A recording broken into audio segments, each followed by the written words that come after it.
Presiden Sriwijaya FC Dodi Reza Alek akhirnya melakukan penandatanganan kontrak dengan pemain dan pelatih Laskar Wongkito untuk musim 2017. Dalam penandatanganan kontrak tersebut saat launching skuad Laskar Wongkito beberapa waktu lalu, Dodi sudah memperkenalkan punggawa SFC dan jajaran pelatih.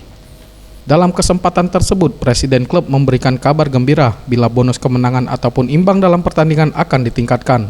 Tapi sayangnya, ia tak menyebutkan besaran bonus yang akan diberikan.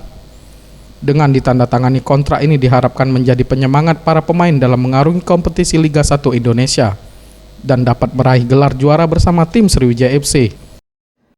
Saya juga tadi tekankan kepada seluruh pemain bahwa saya percaya dengan kualitas Sriwijaya FC asalkan pemain bisa berlatih dengan keras, bekerja dengan keras, dan juga mengeluarkan kemampuan terbaiknya. Sriwijaya FC akan menggelar laga perdananya di Liga 1 Indonesia di Gelora Sriwijaya Jakabaring, Palembang, menghadapi Borneo FC pada 22 April 2017 mendatang. Tim Liputan Sriwijaya TV.